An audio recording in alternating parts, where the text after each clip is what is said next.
What's good, folks? Welcome to another edition of the Cover One Film Room, the show that gives you the hows and the whys behind both the good and the bad of the Buffalo Bills. I am one of your two hosts, Anthony Prohaska, joined as always by Eric Turner. And Eric, this is there's some good in this one, but the second week in a row that we've got a good chunk of bad. Some good. Some good, and a good chunk of bad as the Bills have fallen for the second straight week. 2 weeks ago to the Baltimore Ravens.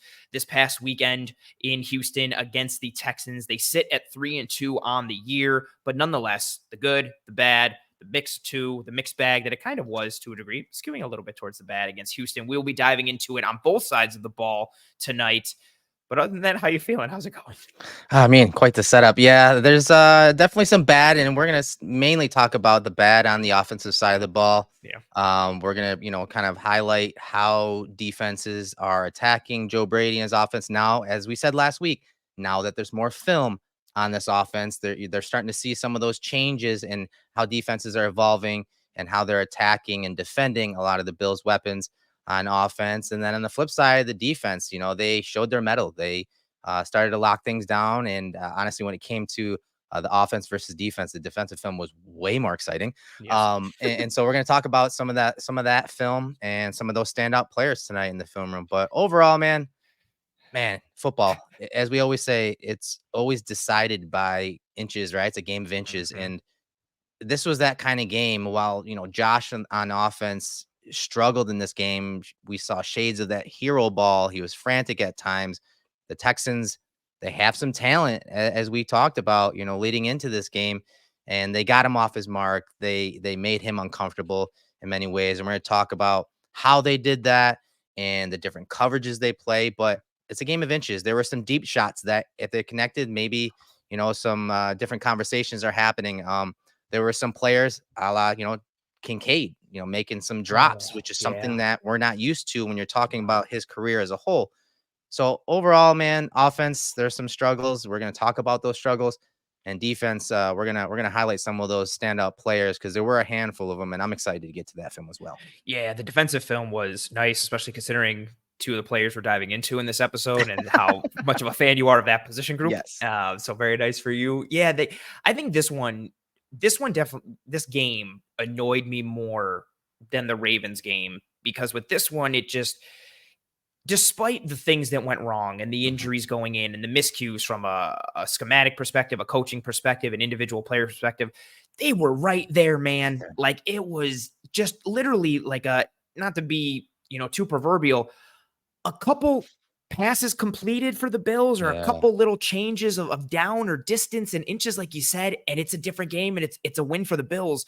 And it's not the worst thing in the world. They're sitting here at 3-2, and the schedule lightens up a little bit going forward. But having that loss to Baltimore and then having the loss to Houston, I'm already thinking of like playoff seeding and the implications down the road there. But Baltimore, they were on the front foot from the jump. Everything was clicking, and the Bills had a chance, but then kind of got put away in the third quarter. This one, how they fought back, it looked like they were going to take the lead. They didn't. And then how it ended and putting everything together of, Kincaid's getting blown up on a block 1 minute, which you're like, okay, that'll happen. But then he's like dropping passes, and you're like, no, like this is there's always certain things that happen with certain guys that make me feel like, okay, it's not going to be your day. Like in baseball, when you're like Gold Glove shortstop makes an error, it's like, okay, today's not your day. When Kincaid drops a pass, that makes me feel like today is not the Bills' day because he's so sure-handed. And that was just, a really good example of things just not going right for the Bills in a multitude of ways. And sometimes if there were 4 things that needed to go right, 3 would, but 1 would really fail and derail what they were doing. And it hindered a lot of them, especially offensively, throughout the entirety of this game. And it wasn't just one holistic thing with a blanket statement. It was a multitude of failures in a multitude of ways, which obviously we're going to get into tonight. Again, as we sit here kind of just answering questions for folks and some questions, from ourselves in terms of what this offense is going to be going forward now that there's tape on them, now that there's a little bit of a book, and now that opponents have that sample size. Right. So let's start on the offensive side of the ball. In tonight's episode, we're not just going to talk about the Texans film. We're going to show the Texans film, but I want to kind of scale back a little bit from the top down and look at how, again, defenses are adapting to Brady and his offense. And so one of the major things that has come up now that there's more film on Joe Brady, his offense, the weapons he has, how he's trying to maximize them is, how they defend in man coverage. We're seeing a lot more man coverage, Anthony. Mhm. And obviously, when the big talking point after this game was, basically, do the Bills have enough weapons to really threaten defenses when they do want to go to man coverage? So I want to bring up some of these, again, overall stats. If we're looking at, how teams are defending them as a whole over the Mm. last couple of years. So let's look at, the tendency over the years. So if you look at 2019, obviously when the Bills are still forming the roster, defenses were going to man coverage 48% of the time. That was tops in the NFL. In 2020, the year they got Diggs, obviously that went down a little bit to fifth overall at 35%. 2021, they were at 33.3%. That was fourth. 2022, 29.3%, fifth overall. Last year, they were first at 32.7%. And so we're looking at those numbers and again, how things have changed over the years. The trend is continuing. And look at how often the Bills are facing man coverage this year. They are facing it 38.4% of the time. So it's gone up. Yeah. Tops in the NFL.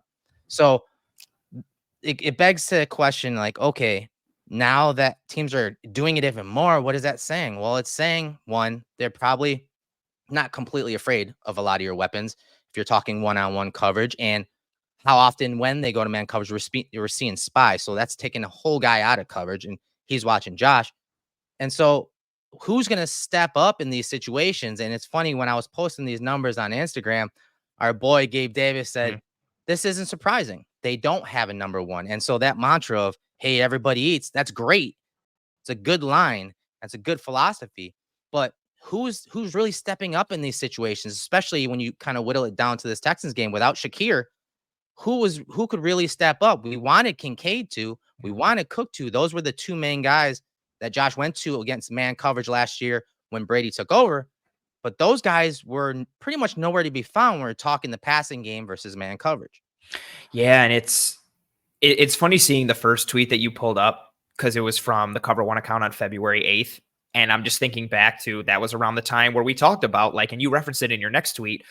We started talking about this, and this isn't to like pat ourselves on the back or be like, see, but we talked about getting true separators or early declarative separators into this Mhm. offense. And this was before Diggs was traded. Like, this was Yeah, in addition to great point. Stephon Diggs. So Diggs goes away. And again, when, I'm thinking back to the receivers we were breaking down and we were talking about fit, and part of what we talked about was someone with the true X, but we were talking about separators, and you highlighted it there. A huge reason why I wanted Mhm. separators, early separators. It ties into the Keon Coleman conversation in through, like, traditionally Allen has succeeded with guys who create separation, but early and declarative. The Beasleys, the Diggses of the world who win early and often. And that's not who this offense is made of. And you're now seeing it reflected in this coverage with a lot of the single high stuff. There's, whether it's man or even cover three, when, even if they're playing zone on the outside with their deep third at the corners, it's still presenting kind of like one-on-one Right. opportunities out there. Defenses aren't scared of getting beat deep. They're not scared of getting beat in one-on-one situations on the outside. Some of the Bills' numbers even reflect that further. They're passing by target location. Outside the numbers, they have a negative 5.8% completion rate over expected this year, which is Mhm. 25th. They have a 33.9% success rate passing outside the numbers, which is 29th. And then if you factor in things deep, it gets even worse. You've got another graphic here with some stats and rankings versus man coverage. However you slice it, defenses know, based on the personnel the Bills have and how the offense has been working, that getting the ball outside is a little tough. Getting the ball downfield is a little bit tough. And we're seeing that reflected with the coverages and the space that defenses are choosing to take away, and also how it's impacting the run game, which is also a big problem.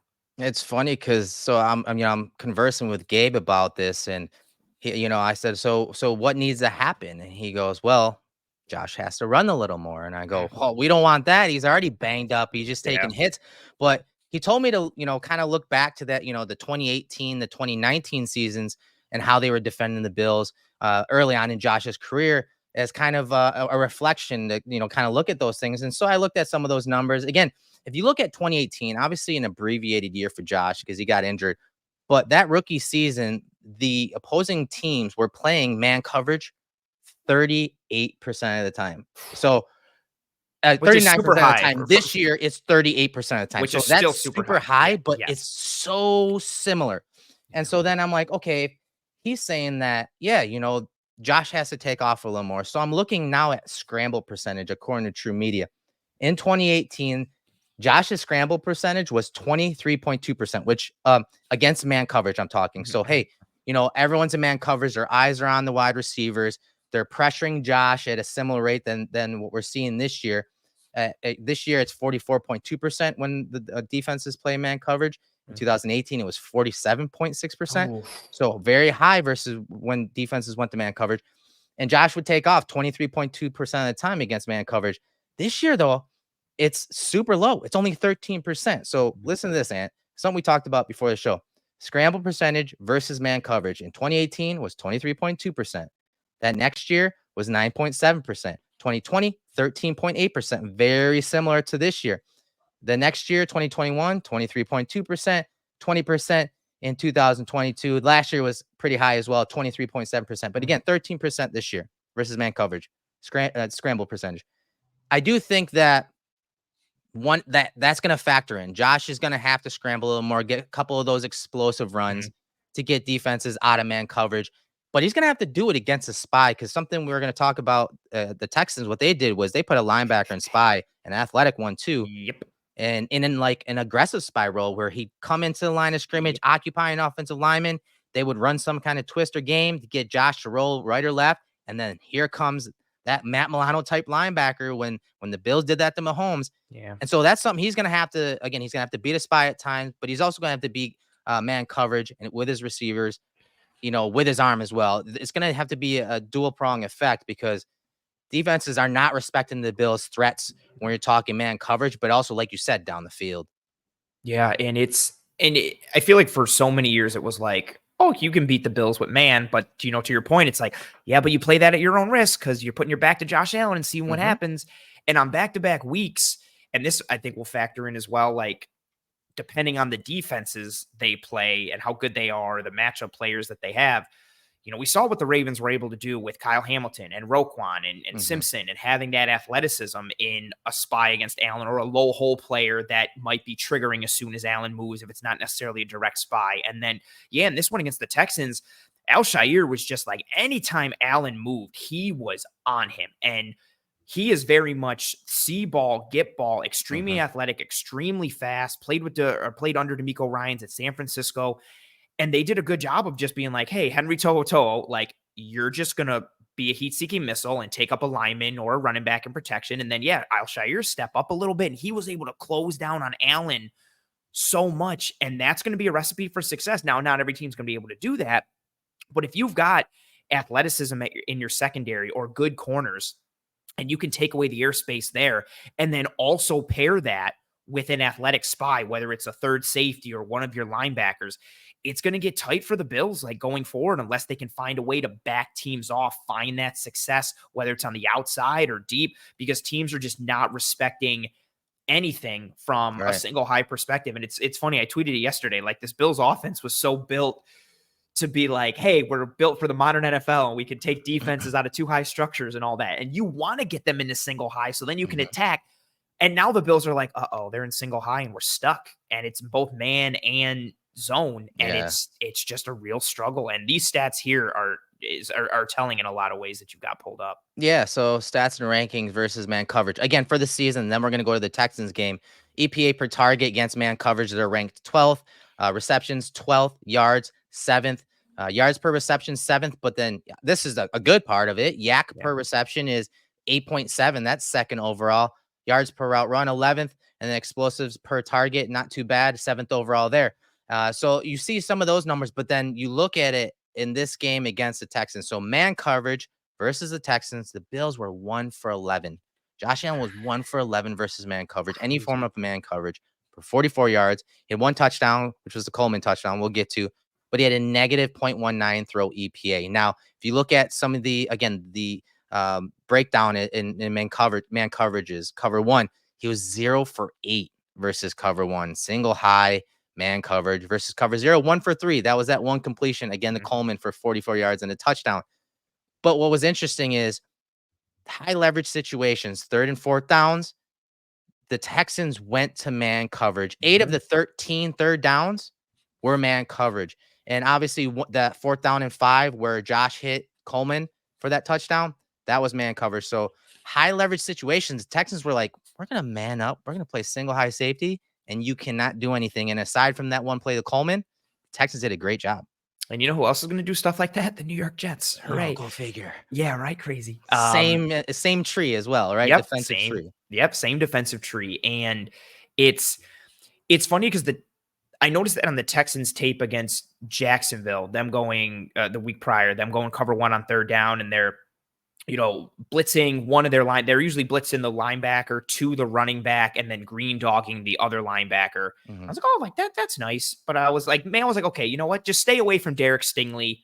Maybe you can beat Lassiter. If Jimmy Ward is out again, you're going up against Eric Murray. You might be able to get Petrie in some situations.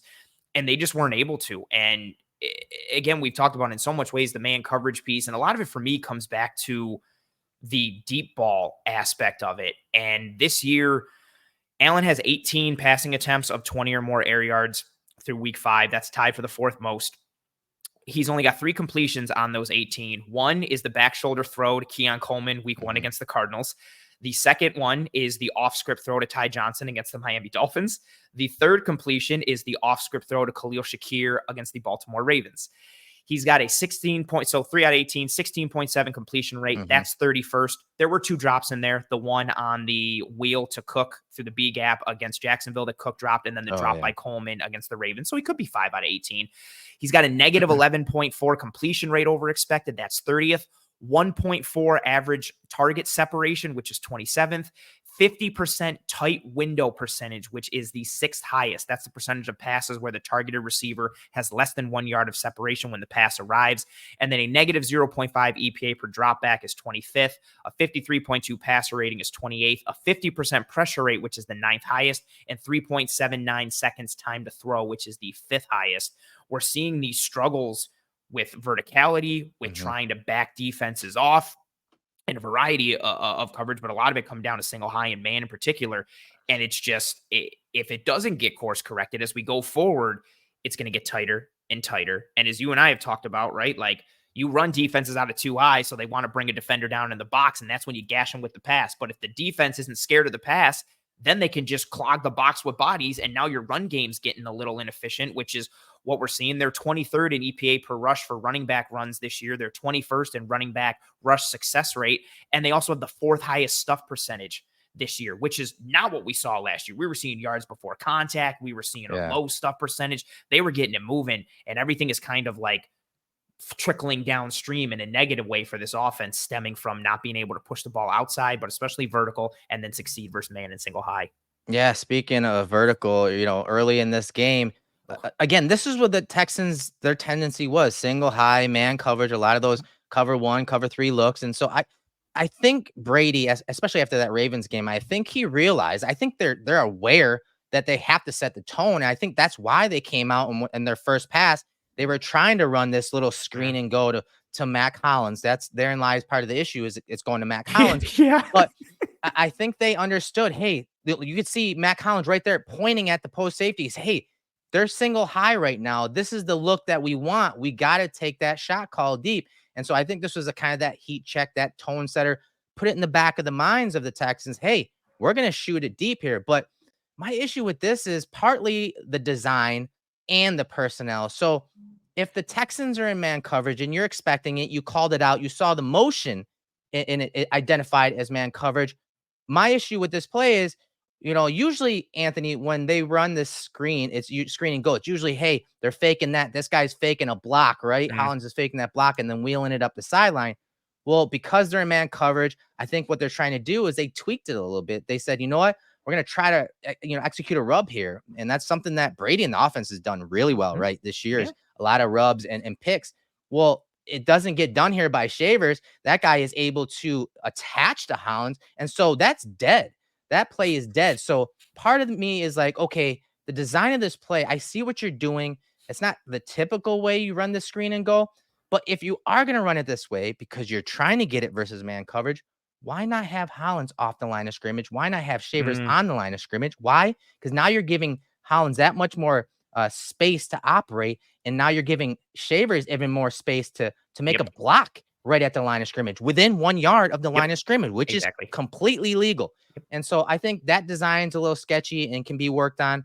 The Bills actually ran this to Shakir against the Jags, against a cover one as well, and they weren't able to complete it. So part of this, I understand the rationale taking this shot call early in the game, but I don't like the design. And of course, I don't like Hollins being that slot guy running the Yeah. wheel up the sidelines. There's just a lot of little things when it comes to the design, which falls on Brady, but also the execution that weren't working on this play, which is why it went incomplete.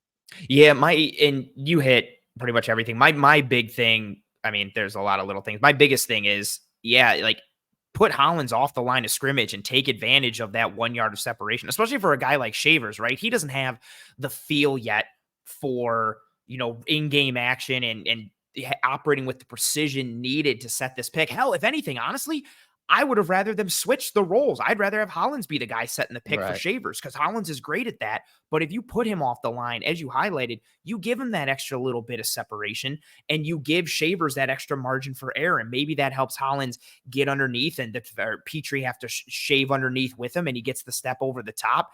And like you talked about, this works better versus zone, but everybody's got their man eyes, so nobody's really faked by the pump. And then this is the other part. You're highlighting it here. Shavers is X'd out. Mac Hollins is X'd out. And again, I know the design isn't great and the initial setup and whether it's, hey, we got the wrong coverage we didn't like. You have an opportunity to check it down to Samuel. This is the second play of the game. It's 2nd and 3. There's a boatload of space for him out there. But then you also highlighted Kincaid coming over on the drag. Allen can pin that on him right there at the 40. That's a first down. Yep. So he's got the opportunity to go elsewhere. And I think this is a good play to start with for the Bills offense in this game because it highlights the multitude of little issues and how there are some things that could still have corrected it, but everything compounded into just being a negative issue instead of one thing kind of correcting for it or allowing them to kind of play out of it. Right. And honestly, the next play is another design type issue, but also some execution stuff. The Texans are once again in a single high man coverage. Look, there's your man zone indicator. Linebackers going with Cook there. And Josh initially opens up to his left to look at Cook. They like running that rail up the sideline to Cook versus man coverage. But now you have the wide receiver to the bottom. You see him split out wide. And now look at the depth of this linebacker. So usually you're getting a rub or some type of interference here, but because of the wide alignment from the receiver and the shallow depth of that linebacker, there's no rub there. But to the top of the screen, you are getting a rub or you could get a rub. So initially, I'll let it roll. He looks to Cook. Cook is taken care of. He basically would have to wait for Cook to get all the way up the sideline. So if Josh just moves on in his progression, the Bills have a rub play to the top as well. You see them kind of run Samuel on that screen, but you have a little rail or wheel by Kincaid in the slot. Dawson Knox, the top receiver up top. He's setting a pick, and this is a design issue for me. If he's setting the pick, one, he went too far upfield. If I don't know, again, maybe he's not coached to do this, but why wouldn't you have Knox block right at the 1 yard mark from the line of scrimmage, which I have highlighted right there? He could block the guy that's going to be playing over Kincaid. Then you'd have a really nice rubber pick, and Kincaid's now getting up the sideline with Josh getting outside the pocket, and this throw would be a lot easier to Kincaid. So again, some design issues, some execution stuff. Again, we don't know what Knox is being coached, but I think if you're trying to run these pick plays, whether it's to the running back or to the tight end Kincaid, I think there's some things you can do to help those guys out. Absolutely. And I'm in lockstep with you like that rub action to the top. Kincaid got a little, or I'm sorry, Knox got a little too deep, like you said. And then I was thinking, like, was Kincaid supposed to run this tighter to try and help? Like, is Knox kind of at his right depth? And maybe Kincaid wasn't, but just off of what we see normally and what we know about football, I would lean towards your thought as well of it being more on Knox than it is on Kincaid. And just being able to set that a yard earlier, like you have highlighted there on that orange line, that's where you're going to influence the angle of Eric Murray there, the safety number 23. Like that's where you get him. Exactly. If you are just literally 1 yard up, Murray can't get underneath, and then he's completely dead in the water. If you're a yard up, Kincaid is wide open. there is nothing but grass up there, which we've seen this team be able to execute that. Mhm. But it's just, if your placement or your footwork or your landmark and what you hit is slightly off, it's upsetting to see that it could derail the play to this degree. And the opportunity is still potentially there for a throw. Kincaid does have a little bit of separation, but it's still a hard throw, and Allen just isn't able to make it. And it's just something that if Knox is just literally a yard further closer to the line of scrimmage, Eric Yeah. Murray's running into him while Knox is running a real route. There's no illegal pick play there. Kincaid's up the sideline and clean. Yeah, it's disappointing. And so a lot of these plays, you're going to see it versus man coverage. Here's a cover zero pressure. Oh, And usually when you see cover zero, you want to attack the middle of the field. But now Josh, with pressure on him, throws it out to Coleman, throws out of bounds, basically a throwaway. mhm. But this is 3rd and 20. You're in the, on the fringe of the red zone there.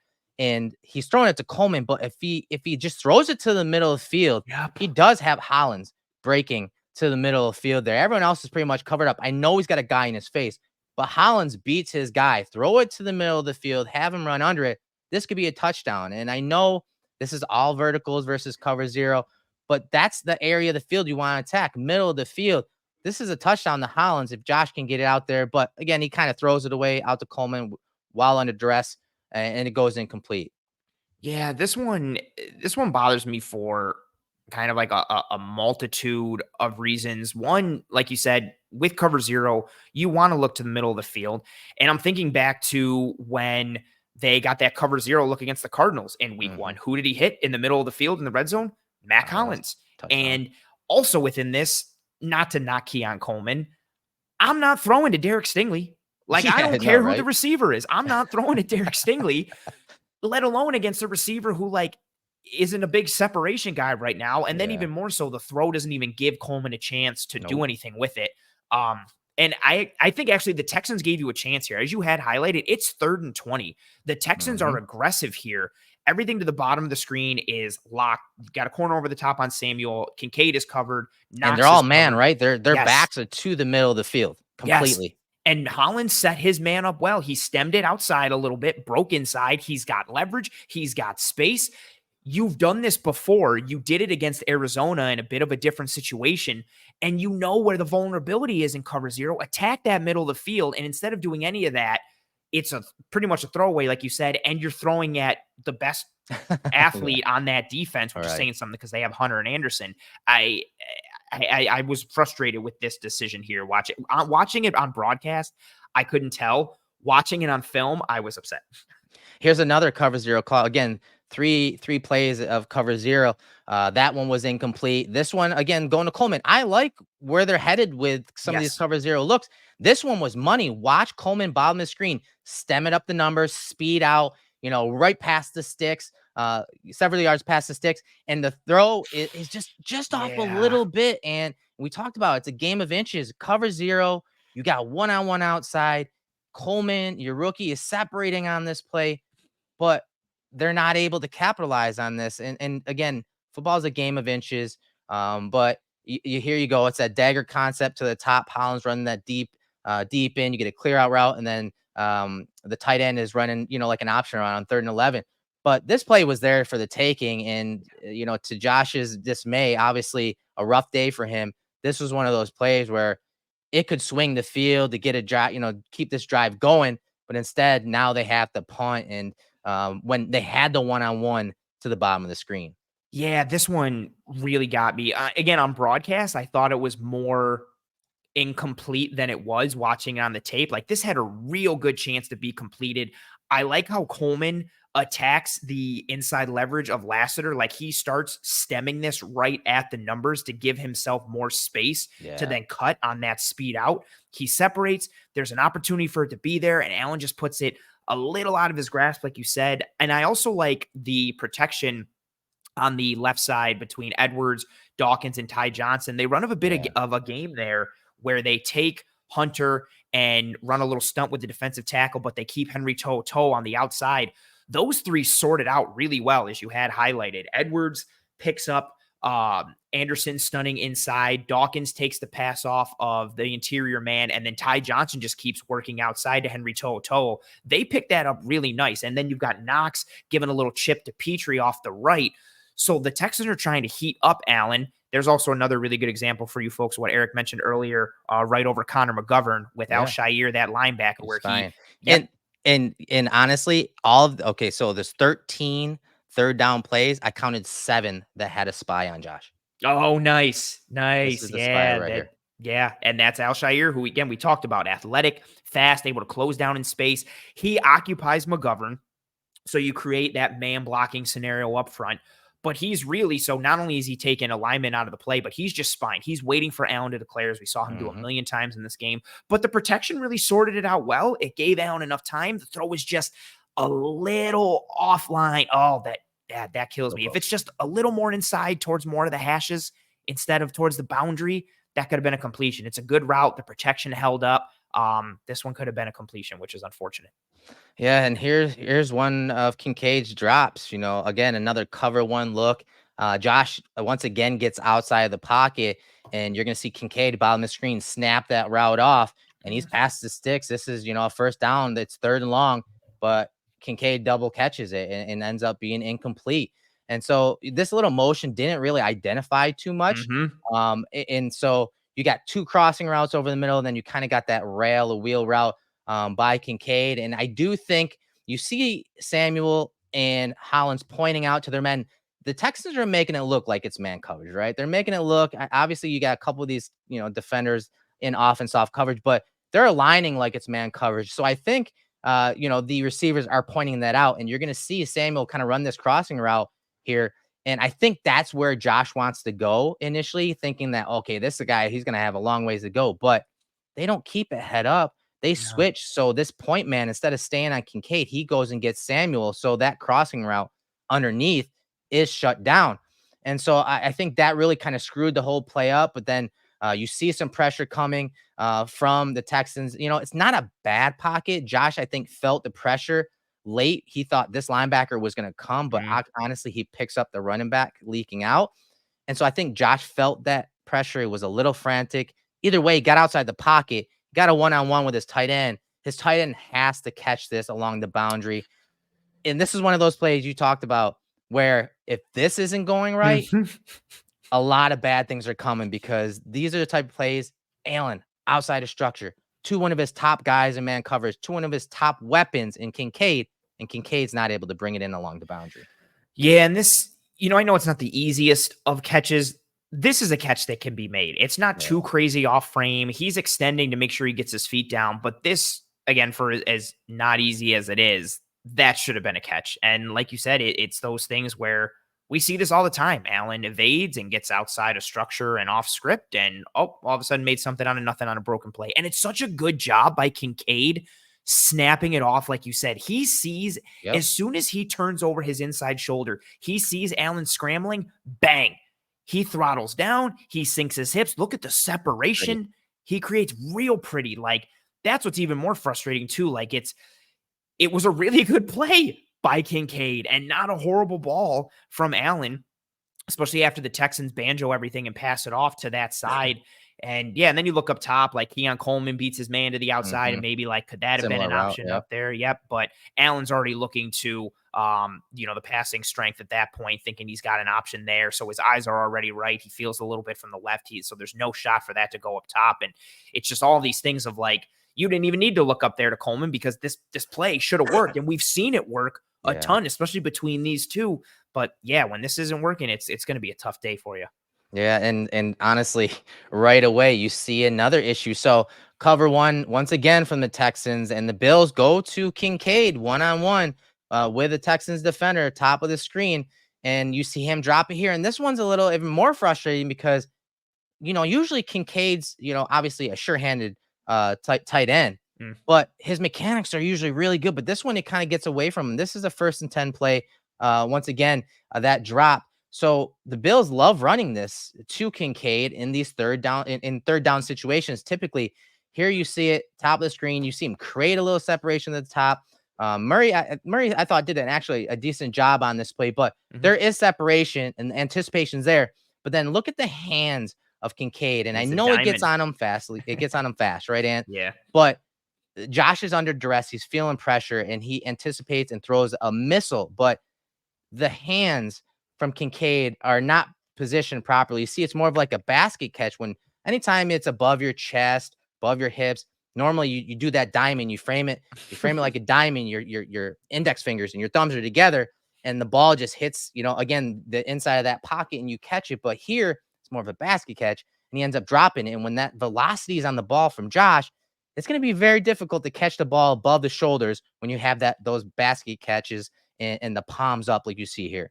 Yeah, that's why you sit with the jugs machine for hours, just diamond catches and diamond Mm-hmm. catches. And honestly, too, we've seen even when the ball has gotten on Kincaid quickly, like underneath or even downfield, even when it's like getting into his chest, you won't really see him kind of basket catch it or cradle it with like the basket catch against his chest. He'll keep his hands in the diamond, even if it's close to his chest. Like he's normally just that fluid with it in terms of how he operates.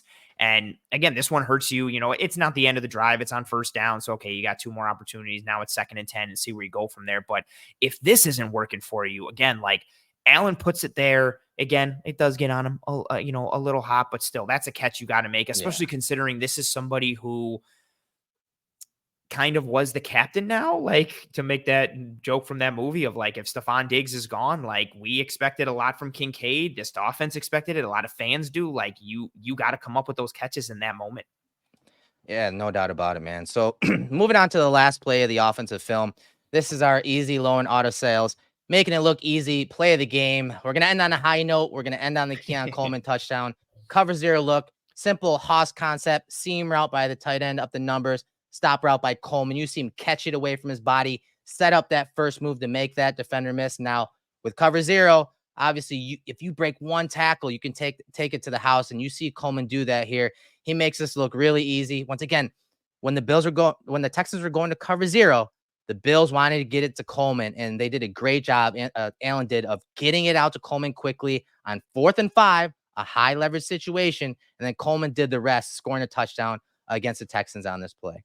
Yeah, and this was nice physicality at the break, creating some separation. Again, it doesn't have to always be precision and route running, but the route isn't bad. He sells up field a little bit. He only takes a couple steps. We get a little bit of some sinking of the hips, and then that nice little punch with that inside arm to kind of throw Kamari Lassiter by. That's a really good job from Keon Coleman in terms of pacing this, how he stemmed it, and then ended up sitting, creates that separation, and then this is the real ticket. Look at highlight the body position. Mm-hmm. He's making this catch already knowing where he's going with his body. We see Kincaid do this all the time, especially over the middle of the field. He'll catch it, make that drop step, and he's already going. Coleman knows, because he threw Lassiter by, the angle that Lassiter's going at is going to be more over the top towards his outside. So he puts that foot in the ground and already starts to make that move as he makes the catch. Immediately gets upfield. Lassiter barely gets a hand on him. And then nice speed to take it up the sideline. And there you go, highlighting the blocking. This was arguably my favorite part of it. Like, the Coleman separation was nice, but watching Hollins get on his horse to make sure he can get upfield and occupy Stingley a bit. You see Knox getting into his man a little bit, chills towards the end, but the angle's already done. And then Coleman gets a little bit of that James Cook flip into the end zone. Really nice play. And at a time where the Bills really needed something to go their way, and they make the Texans pay in this instance for kind of sending pressure and attacking them. Yes, sending pressure, cover 0 look, one-on-ones. We don't respect you in a high leverage situation. Josh gets it to his rookie sets up yards after catch, and then you're getting some teamwork down the field, some blocking, and he's able to house call there. And this, the Bills made a comeback here. That's why this was our, again, easy loan auto sales, making it look easy. Play of the game, Keon Coleman's 44-yard touchdown against cover 0. Great stuff from the rookie. And the second week in a row that Keon Coleman has been part of the making it look easy play. So shout out to Keon. I guess that technically means Allen has been part of it for two weeks in a row too. But yeah, this segment obviously sponsored by our friends at Easy Loan Auto Sales, who, regardless of your credit situation, Easy Loan can help get you behind the wheel and on the road to better credit. All of their vehicles include a 2-year, 24,000-mile warranty, and they have 3 convenient locations in Buffalo, Lockport, and Niagara Falls. They can get you driving today. Go to easyloanauto.com to start your accelerated approval. And thank you very much, as always, for the sponsorship and partnership from our friends. Absolutely, man. Yeah. Absolutely. We love them. Thank you guys for sponsoring us again this year. Year number 2 for Easy Loan Auto Sales. Offense, man, it was rough. Obviously, there's a lot more that we could have critiqued. But we just wanted to focus on some of the man coverage stuff and how the Texans were defending Joe Brady's offense, but also, again, how the league has started to adjust to the weapons or lack thereof in many conversations when it comes to beating man coverage, when it comes to creating separation outside of plays that don't have rubs or picks by design. That was an issue in this game. Sure, some of the design stuff we could critique and tweak a little bit to help create those rubs, but you also saw a lack of execution when it came to those rubs, and it didn't allow the Bills' weapons, regardless of who they were, to kind of create separation via design, and instead needed to rely on, the physical skills of some of their receivers and tight ends and running backs. And it just wasn't there versus the Texans defense.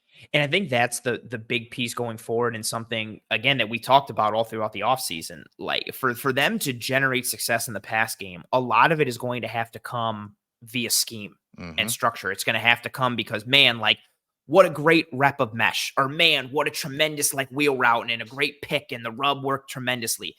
And the reason it has to work schematically is because they don't have natural separators at that wide receiver position. Now, does that mean they're doomed? We'll find out, I guess. But between the separation aspect, and the separation aspect can come in multiple ways, right? You could be a burner. You can be a great route runner and understand the technical aspects of, like, Cole Beasley. Cole Beasley isn't running anybody out of the gym, but I mean, his pacing and understanding of releases and leverage and everything, they don't have that presence. And Shakir has been nice and been a security blanket, but especially in a game like this, his absence really shows in a lot of ways.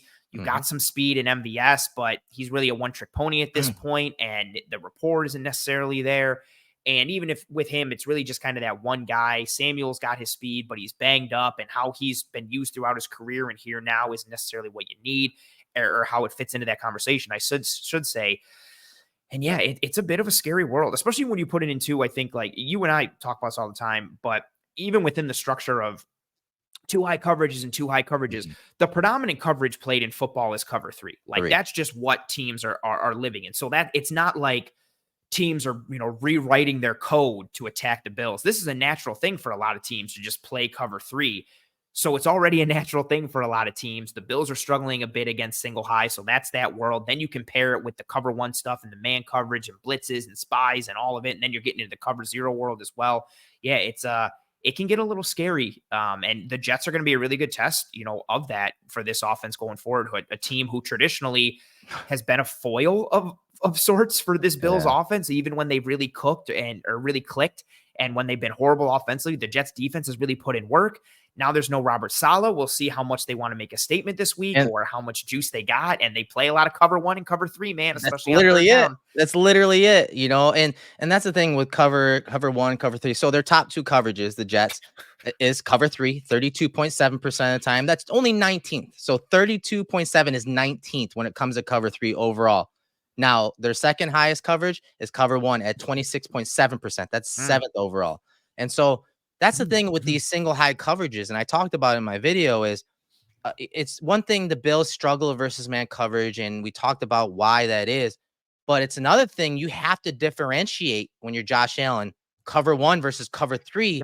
And there's a lot of crossover, and there are a lot of cover 3 looks that are hybrids. You got Rip Liz that is half man and half zone. Yeah. And so the Jets play a lot of that. And so it's going to be very difficult. When we talk about disguising coverages, it's going to be very difficult for the Bills and Josh to identify the cover 1 versus cover 3. So, I know motion's a big discussion this week, but even when the Bills motion the last 2 weeks, they haven't been all that good. No. And so when you do, in the conversation that I always go back to is when you do motion, if you're struggling versus you're not getting the passes off that you want, you're not getting the identification like you saw in some of the plays in the first 3 games, then you're just screwing up your protections, Mhm. because when you motion a guy, it changes coverages, it changes defenders, it changes protections because it changes numbers on the defense. So just motioning the motion, it's great. But there are a lot of changes that then trickle down that Mm. happen when you do motion. So if you're struggling to pass, even when you're motioning, you may just be hurting yourself by continuously motioning. Because again, especially when you're talking teams that like to hunt, like the Texans with some of their pass rushers, teams like the Jets that have some pass rushers and some of those guys that can get after the passer. So it'll be interesting to see cover one, cover three, top two coverages against the Jets. Same defensive, again, coaching tree. Yep. It's going to be interesting to see with a new coach and how much juice that defense gets. And they're already a good defense. Yep. There's a lot going on when you're talking the Bills offense versus the Jets defense this coming week.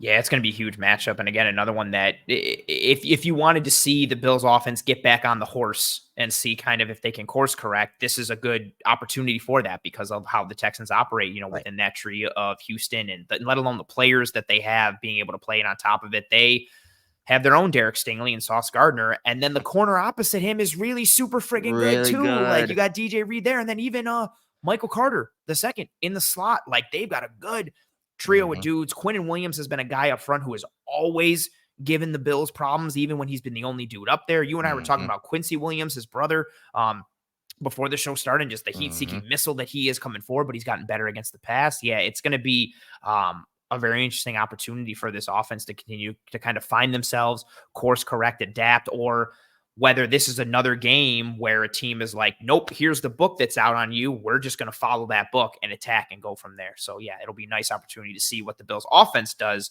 against the Jets defense.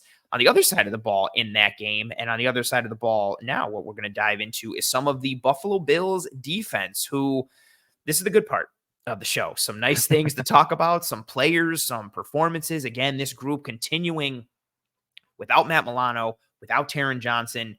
They get Terrel Bernard back. He Mm. looked better than I thought. I was thinking he Mhm. was still going to play with a brace. Mobility would be limited. He's jumping over the pile and spearing dudes on fourth and shorts. We Yeah. got some nice flashes from Dwayne Carter. We got some nice flashes, and especially in the second half from Groot with some Smoot. inside I mean, moves. there's so Yes, many guys, man. yeah, it was nice to see this defense, especially early. They were shell shocked a bit, seeing some Mhm. miscommunication between Cole and Rasul Douglas. Nico Collins goes out. That helps you a little bit, but they Yep. righted the ship, really gave the offense an opportunity to get into the groove and get and find themselves in this game. The defense really put out a good performance, especially in the second half. And, obviously we're going to dive into that and a couple specific players and the role that they played within it. Yeah, I thought, once they settled in and realized what the Texans were doing to them, I thought they got comfortable, but they were fast or Mhm. flying around. I mean, the violence that we saw in that front seven, I think the front Yeah. seven of the Bills dominated up front, attacking Stroud, attacking versus the run, playing with, power and just resetting the line of scrimmage. We're going to talk about Dorian Williams and how he did that, a bunch when we're talking stopping the run. But even the pass rushers like Rousseau, Smoot played very violent, a lot of power moves, just not allowing the Texans offensive line and tackles to anchor. And honestly, I think that front seven really set the tone for the defense. And honestly, the game, they started hunting, Yeah. in that second, third, and fourth quarters. They were just hunting, and they helped get some momentum and get some of that fire back for the offense. And that's what allowed the Bills to kind of, get things kind of going on the offensive side of the ball.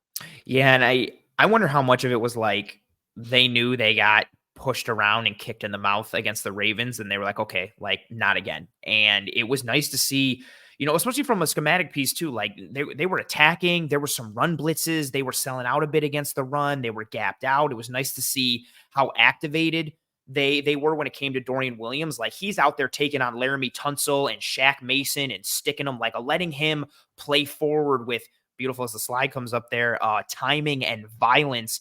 And really, Eric, the biggest thing we always talk about with him, the athleticism is there, the physicality, the violence, the way he plays at the tackle point. His biggest thing is processing and reading and diagnosing. I thought they did a good job kind of taking some of that away from him in this game and just being like, hey, bro, go forward, see ball, get ball, Yeah. attack the ball, attack linemen, and just go be physical and athletic.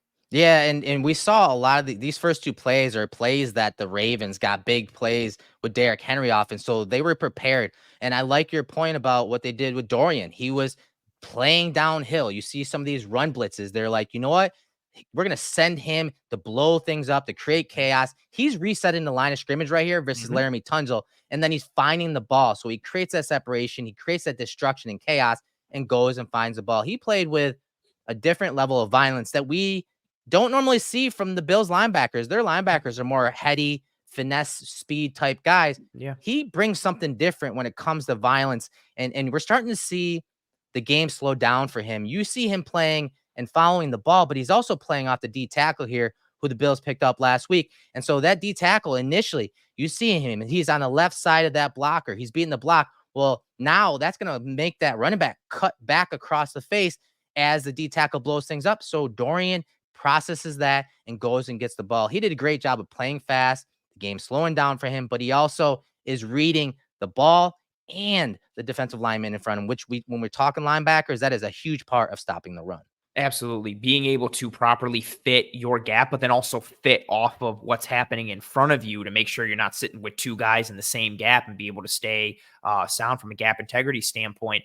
I like your point of how he plays in comparison to, like Milano and Bernard, for example. Milano and Bernard will trigger and they'll shoot gaps and dip under guys.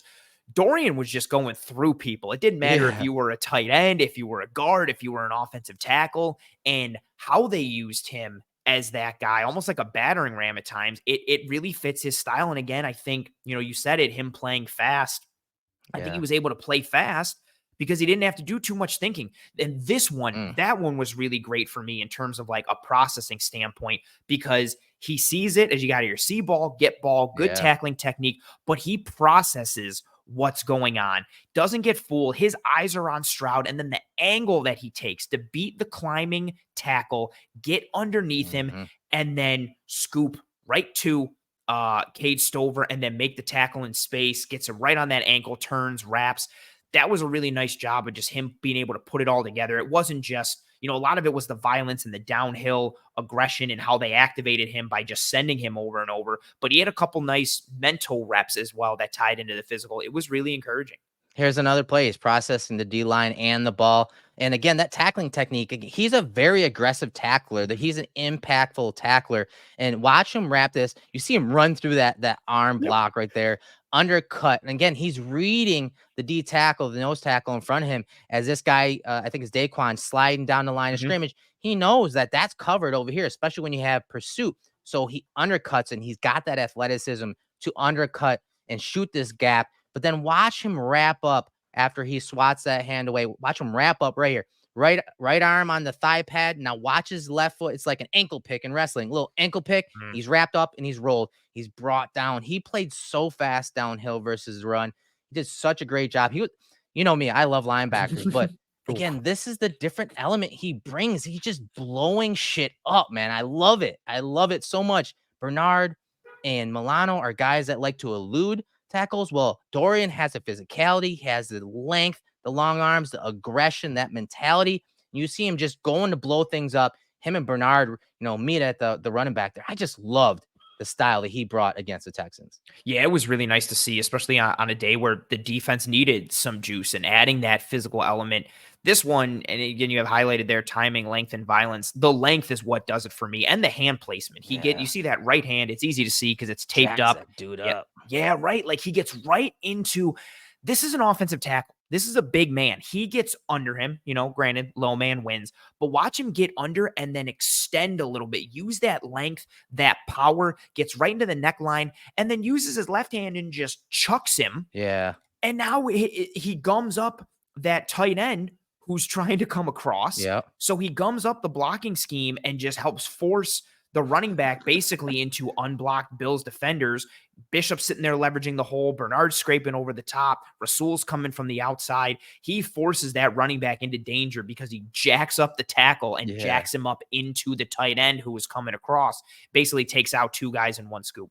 Yeah, man. He was just playing so fast. You see it once again here from this angle. I just love again him using his athleticism and his ability to stack and shed and find the ball. And again, it's just a different element that he brings. When he's close to the line of scrimmage, you can see the hand placement we talked about in the last play. You see it once again here, and he's just doing whatever it takes. He's doing whatever it takes to get off the block, to defeat that block, to find the ball, and eventually squeezes through there to bring down the running back. Man, I am so happy he's gotten the reps that he has this year when we're talking versus the run, but also, in pass coverage, he is developing in that area. But when we're talking stopping the run, Anthony, and we're talking, some of these plays of run stops and stopping some of these runners for the Texans. I mean, overall, according to PFF, he's 8th in run stop percentage against the run.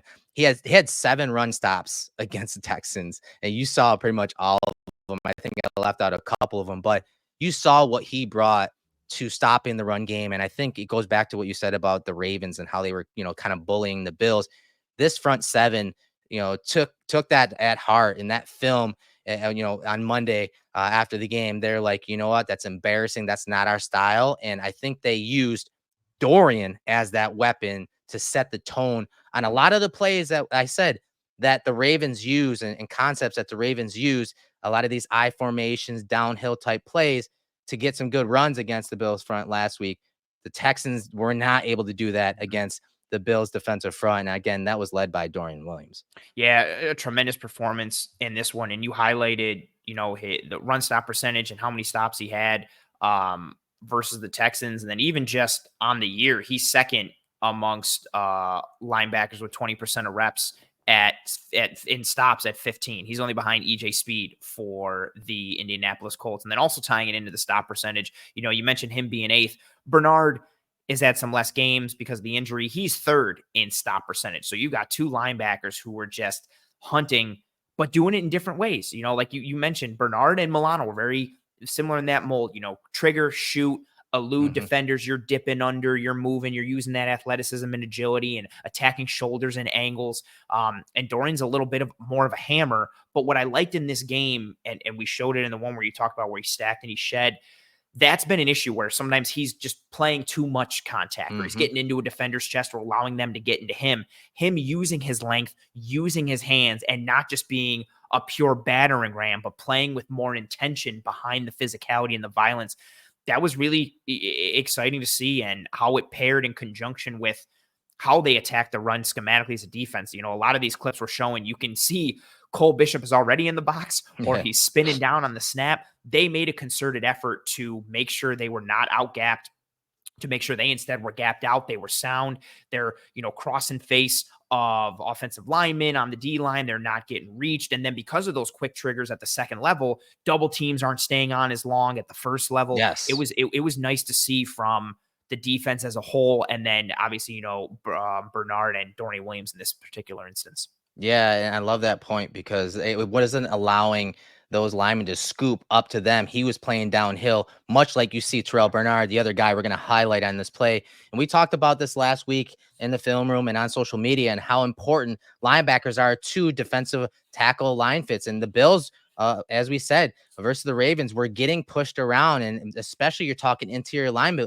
But a lot of times, if a lineman, a D tackle, gets bumped out of his gap, the guy that makes him right or makes up for it and erases that mistake is a linebacker. And you're seeing some of that here. So watch the D tackles in front of Bernard. They kind of get washed a little bit, including Carter. But watch Bernard read the split flow. You have a guard pulling. He comes downhill immediately and makes a tackle on the running back. He, again, erases some of that displacement that the Texan created at the point of attack. He erases that and makes the tackle. Yeah, a little, power look here. And I like you said how he reads the flash of Shaq Mason there, but he doesn't get too far outside. He doesn't out leverage himself. Like, he goes with that pulling guard and then bang, he's still reading the track of the running back. He puts his feet in the ground. He comes forward. He's in the hole. He helps make the defense right, even though they got washed down on that front line. And nice job by Daquan too, coming off his block and helping make a stop. And of course, there's Dorian Williams there. Yeah, he had a hell of a game. Daquan was back in this game. Yeah, he had a couple flashes the first several weeks that I don't think we're getting enough love. This one, I think, started to show a little bit more. Look how he just absolutely manhandles that center. Like, get the hell off me. Chucks him out of the club. Works his way back upfield. We saw him making a lot of plays upfield. He had the 2 against Diggs on those little smoke Yeah, screens. He had screens. that one, where he worked a couple yards downfield against the run. There's Daquan causing havoc again on this one, and Mhm. surprise, surprise, Terrel Bernard playing off of him. Just look at Bernard keying again. That's tight end. That's off the line of scrimmage. You have some eye candy going across the formation. Look at him stick to his keys, and once again read the ball carry and understanding that with Daquan shooting upfield and getting across the face of that offensive lineman, that's going to force a cutback. He plays off of Daquan, comes downhill tight, and makes the tackle on the running back. This is what why when he was out, the middle of the defense did suffer a little bit when you're Mhm. talking stopping the run, because he wasn't there to erase some of the displacement and some of those issues that the interior defensive linemen were dealing with against the Ravens. So it was nice to see Bernard come back and make that difference, and showing off how quickly he can key and diagnose and make the tackle. That center, number 70, climbs to the second level to get a piece of Bernard. And as he climbs, Bernard is just like, skirt, and cuts underneath Yeah. him. And you can see 70 be like, all right, here. No, where'd you go? Like, he just can't get a hold of him. And it's just such good two-man play inside by Daquan and Bernard. Daquan getting over the top and then swimming back through the inside arm to be able to make a play. That helps force Akers into the waiting arms of Terrel Bernard, who fit off of him. We talk about it all the time. We talked about it with Daquan when he Yeah. was on the show, like the science and the coordinated dance of fitting the run. Sometimes it's just, like Chris Jones for the Chiefs. It's just one dude makes a play and blows up the whole run. But more often than not, it's everybody doing their 111th and doing their job. And we saw 2 guys doing their 111th on that one. And then this play is this is also nice too by Daquan, kind of clearing the Yes, he went way low, for right? him. Yeah, absolutely. He goes low, clears the way, and then we always talk about Bernard being the air traffic controller, and now he literally goes airborne and makes the play. Yeah, I mean, fourth down stop here. Again, defense getting the ball back as the Texans are driving. Fourth down play.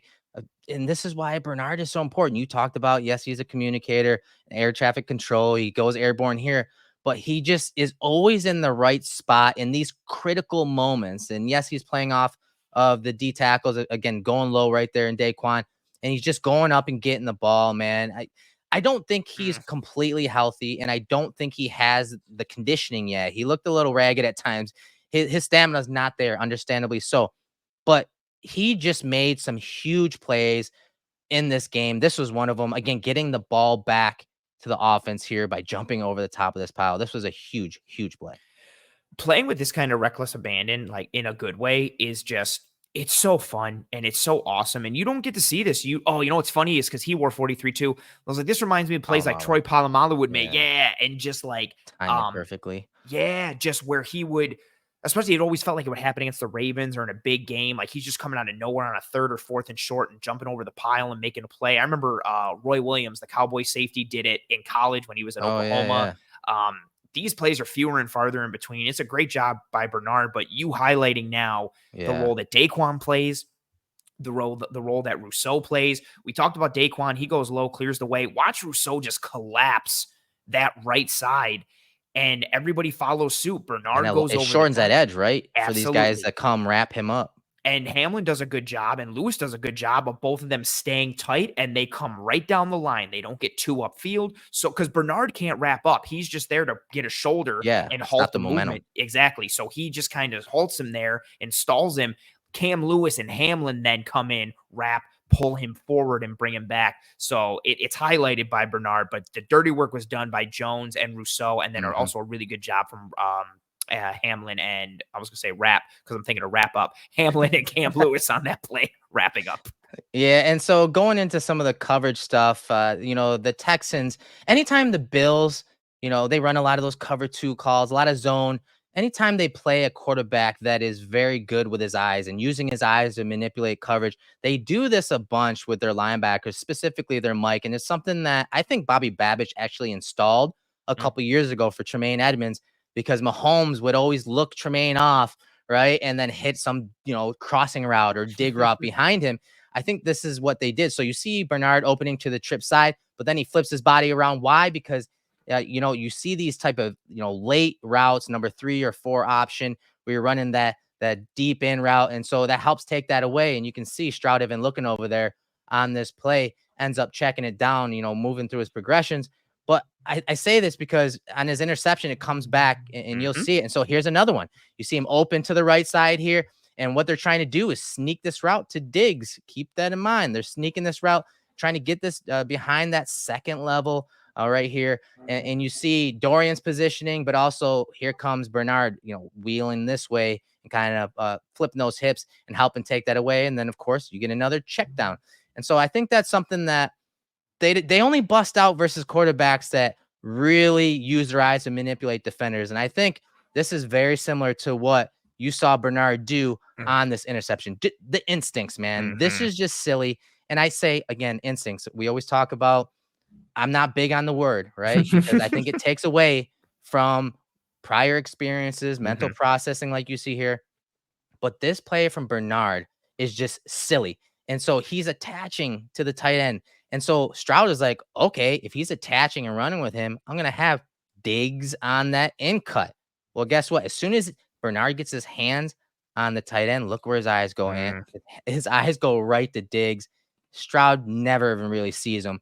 And Bernard's there to make a huge interception. Again, mental toughness, making those big plays in big moments, high leverage situations. Bernard seems to be that guy. Yeah, this was such a big moment. Houston was driving, potentially looking to add at least a field goal, suck the momentum out of the Bills' comeback. This was such a huge play in a big time moment in a big game. And you highlighted my favorite part of it. I like how he collides with the tight end. So you collide with number 3, carry him a little bit, and then bang, he gets his eyes onto Diggs running the dig. And the angle that he takes to it. And you highlighted like the window there, right? Like for Yeah. Stroud, this is open. Like this is Mhm. there. Okay, cool. Bang. Like here comes Diggs. He just cleared the nickel. All right, let me fire this in there. But Bernard knows it's coming. The angle he takes and it hits him. It basically hits him in the chest. Yeah. And the thing that hit me too on broadcast after he made the interception, he went back to the bench and was sitting there. And I don't know who he said it to. He was like, I told you. I Yep. told you. He knew this was coming. He had Yep. been waiting. He basically baited it, and it showed up in a huge moment. I just And feel like it was this play, and I think it was this play right here. Same look, man. Same look, a little play action. I think they're trying to sneak Diggs behind him. I think he baited him here, man. I yeah. think this is something they talked about. They actually, I went back and watched some of these play action cut-ins of Diggs and running those in breakers. They ran it a couple times once against Minnesota, but I feel like this is the play that they really Bernard set up Stroud to make this interception. Yeah, and I wonder if he before the interception was like, I'm telling you, I'm going to get him on that dig. I'm going to get that Mhm. pick. And then bang, it shows up at a huge moment. This is one of my favorite plays. I mean, I know like the interception versus the Commanders last year was awesome by Bernard and how he felt in that zone coverage, kind of felt that guy coming in behind him. But this one, there's a little more to this. This has to do Yes. with film study. It has to do with, drive to drive understanding of what the offense is trying to do and set up. And it just so smart from him. And again, connecting, colliding with that tight end, but having his eyes go to the next threat in his area. Again, his area. He vacated his area just to carry Yes. that a little bit, the bait Stroud, and it worked on this play. And again, in a huge moment, man. He's one of my favorite players. He's Yeah. one of my favorite players. Obviously, I get so excited breaking him down. Obviously, I love linebackers, so I always have to say that. But his combination of film study Yes. and Intelligence. processing and how he wins because he's not the biggest, fastest guy. Man, it's cool. It's the type of player that you want kids that are playing football in little league to look up to because he again, not everything is given to him. He earns every inch on the field from the shoulders up. It's so much fun to watch, and I'm so happy that he's getting healthy because the Bills are going to need him in the middle of that defense. Absolutely. He had such a big impact in this game and Dorian too, but that Yeah. play and you talking about being like one of your favorites or your favorite. I'm there with you. Like I don't know if it's the type of players that play nowadays or how advanced offenses are. We just don't see guys bait QBs like that anymore. Like Mhm. and it's hard in general to do, but you just don't see it, and let alone from like the second level. And it all goes back to we talked about it so much, and we always talk about Leslie Frazier talking about him as the like a classroom to grass guy, where he sees Mhm. something once on the whiteboard and he's able to go out and put it into practical application. how pro-ready he was playing in that scheme at Baylor under Dave Aranda, and how smart he is and intelligent, and just seeing him be able to put it together. That play was all of it. Just the angle, the understanding, knowing the concept, knowing the situation, knowing the opponent. It's everything coming together. And that's the type of stuff that it's like, yeah, it's hard to teach, like that Yeah. level of understanding and to be able Yeah. to put it together at any point, let alone a big moment or when your Mhm. team needs it against a quarterback who Stroud is only in year 2, so he's gonna get got at times. Stroud is super good, and Yeah. he eats between the numbers. He Yeah. loves in breakers, so it's He's hard to got that fool him on. soft touch, and he's super Yeah, accurate with his placement, yeah, and that's where he's very good, and I think, again, Bernard's understanding of how they're using digs over the middle of the field, or, from the numbers to the hashes, like, all of that plays a part in that interception, and, yeah, it's gonna be one of the better plays that we see all year, guys. It's literally yeah. going to be one of the better plays.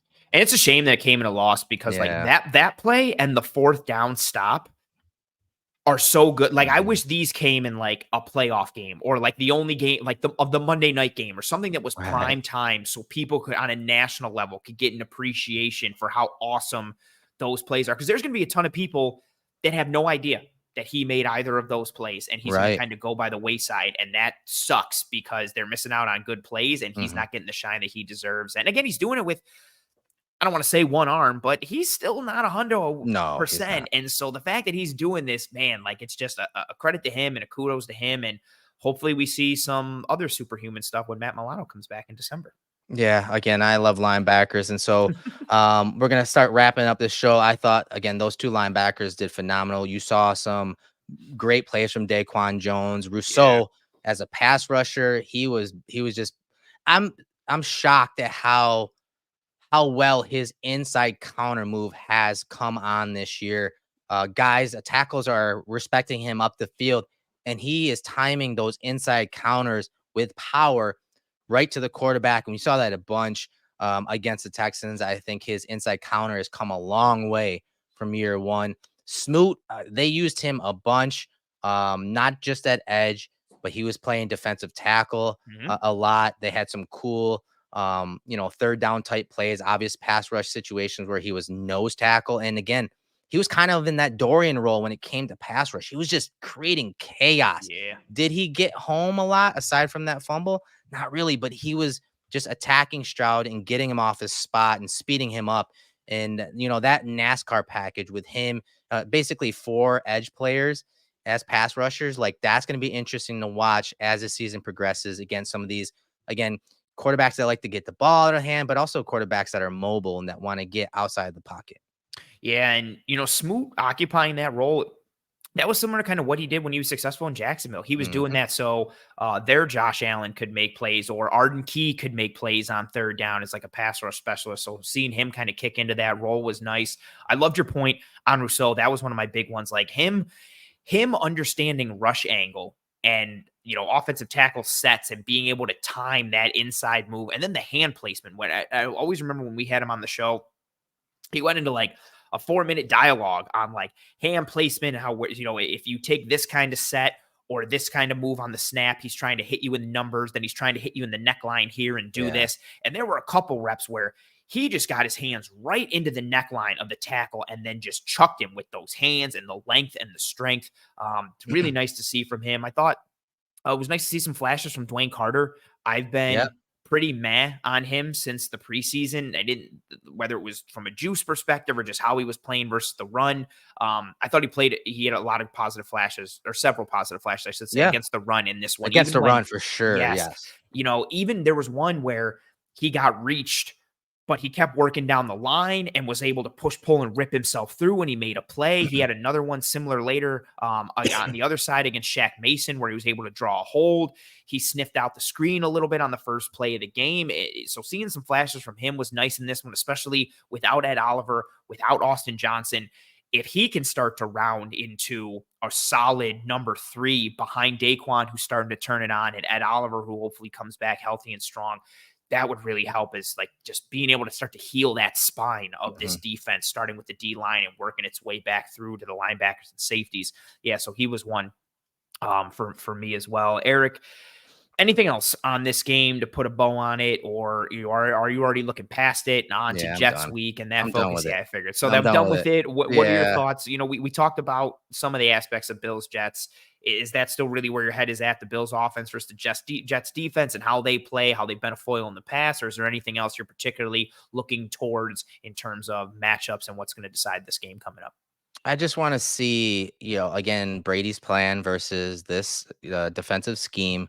But also overall, from an offense and defensive perspective, I want to see the physicality ratcheted up, kind of like we talked about in the defensive breakdown, because that's how the Jets play. One, they're going to have juice, and they normally are kind of that bully ball, control the line of scrimmage. They Yeah. have some, again, very talented guys on the defensive front. And so they usually bring the physicality. And so I want to see the Bills fight back with that when we're talking the Bills offensive line versus the Jets. The Bills offensive line, as each week has gone by, there have been struggles, and there are a lot of reasons behind that. It's not just on the offensive line, but there has been a lack of physicality and controlling the line of scrimmage and communication along the offensive line. So I want to see how they handle that push from the Jets and that physicality that we know the Jets are going to bring, especially now that they fired their head coach. So that's what I'll be watching. Who's going to control the line of scrimmage on both sides of the ball? I think it's very important this game, in this divisional game. And I think whoever wins that, as is often the cliche, I do think really sets the tone for getting the dub against their division rival. Yeah, this has all of a sudden become an important game with the Bills losing two in a row, and the AFC East has stumbled a little bit, and the Jets are potentially vulnerable. Rodgers got banged up in London, and then they're firing Salah. I'm in lockstep with you on the Bills offense versus the Jets defense and the trench conversation overall. And because that ties into one of my points too. Just can they get after Aaron Rodgers? Can they make him uncomfortable? We didn't really get to see him in full go last year, but he had some completions in the couple plays that he played before he went down to start the year last year. Garrett Wilson is a stud and a threat. But aside from him, their pass catchers, and it's not really a lot to speak of. And then you got Brees Hall in the backfield, but I'm interested to see how that all coalesces into one. And like you said, I think it really starts in the trenches. Can the Bills defensive line own against the pass and the run? Yeah. And then how do they mitigate? I know it's a little different. Jonathan Franklin Myers isn't there anymore. Bryce Huff isn't there anymore, but they still play with that mentality, like you said. Yeah. And Quinnen Williams is just up. We're in the age of like golden age of defensive tackles right now. You got like Quinnen, you got Jones, Donald just retired. You got Jeffrey Simmons playing out there. You just got like just monsters on the interior across the league, and Quinnen is definitely in that mold. We hope you folks aren't too sad about the Bills losing back-to-back weeks, and we hope you enjoyed this episode of the Cover One Film Room. If you have not already, please drop a like on this video if you're watching here on YouTube. Turn on notifications for the Cover One Film Room playlist and subscribe to the Cover One channel as a whole. We have you covered pretty much every single day of the week with varying levels of coverage, whatever your flavor or poison is when it comes to Bills analysis or football analysis. We have you covered here at Cover One. If you're listening to this show on one of the audio platforms, that's very much appreciated as well. Please rate and review and subscribe on whatever audio platform or podcasting app you are listening to this show on. As we always talk about, we greatly appreciate the support from you forks. Yikes, I was so close. I had no flubs all episode. Man, so close on the home stretch. We appreciate all the support from you folks in whatever form or fashion it comes in. So whether it's likes, ratings, reviews, subscriptions, telling your family and friends and loved ones about the show and about the brand, that's extremely appreciated too. And then we also have some people who have taken it even further and contributed significantly to us. Erik in our insiders and our members of the One Pass, who every time you show it, and I'm not just like selling out because I'm part of the brand. I just think that shirt is so dope. It's just so cool. Yeah, when you sign up to become an insider via our One Pass membership, you get this awesome shirt created by our friends at 26 Shirts. Obviously, if you're a Bills fan, you know who 26 Shirts are. Dell and everyone at Bills Mafia. I love the design they came up with here. It's got a little bit of everything when you're talking Cover One, the all 22 breakdowns, obviously salary cap stuff. And, we're a small independent company, but who we partner with, a la Easy Loan Auto Sales, 26 Shirts. It's all, they're all people that, align with our philosophy and what we bring as a company. And so 26 shirts is no different. Mhm. So when you become an insider, you get a shirt, you get a decal, and obviously you get access to our Discord community, where we talk football all day. We talk movies, analytics. There's channels for everything there. Insider type information gets dropped in there from time to time. So we couldn't do any of this without you. The telestrator, the memberships, everything you're seeing on the screen, it's all thanks to our insiders at Cover One. They're, our One Pass subscription, but also you guys sharing, liking, commenting on YouTube. We couldn't do any of this without you. So once again, thank you. Yeah, absolutely. And the Discord channel is awesome. And it's one of the hallmarks that we hang our hat on. Eric P, if you're watching, I'm sorry it took me 4 days to get back to you in the film channel. I don't know how I missed that ad. I know a lot of people DM me directly. I don't know how I missed it in the channel. I apologize. I messaged you today. Please forgive me. And thank you for watching the Cole Bishop piece. Yeah, we appreciate any and every ounce of support we get. Like Eric says, we are a grassroots company that has grown organically since Eric started it. There is no engine behind the brand here. It's just people who like football and talk it and do it as a passion project and piece, in addition to having day jobs and families and all that kind Yeah, of no, stuff. right? So yeah, so we appreciate you folks more than you know. Again, drop a like, rating, review, subscription, notification, all of that stuff if you are willing and able, or just a kind word in the comments on YouTube, or telling your family, friends, and loved ones, all that good stuff. We hope you and your family and friends and loved ones are all doing well and staying safe. Be kind to one another, take care of one another. If we have any people watching this, or people in general who are watching it and have family or friends and loved ones down in Florida, our best to you for getting hit with Yeah, for another sure. another hurricane. And this one's, I guess, it's worse from a category perspective. I've got a couple family and friends down there, so our hearts and thoughts and prayers are with you. Hopefully you're able to get into a safe zone, evacuate, whatever it's like. I know it's chaos down there. I can't imagine. So our thoughts and prayers are with you. We hope for the best for you and your family and friends and loved ones. We will see you next week for another episode of the Cover One Film Room, hopefully with more positives and more happiness and vibes after the Bills play the Jets on Monday night. No more elite 1 o'clock games for this week as we go back to prime time, but we'll see what happens. For myself, Anthony Prohaska, that's Eric Turner. This has been another episode of the Cover One Film Room. Thanks as always to our producer behind the scenes, Mr. Chris Seth, for putting things together. We wouldn't be able to do all the things we do without him. So major thanks for myself, Eric, Chris, Godspeed, and as always, go Bills.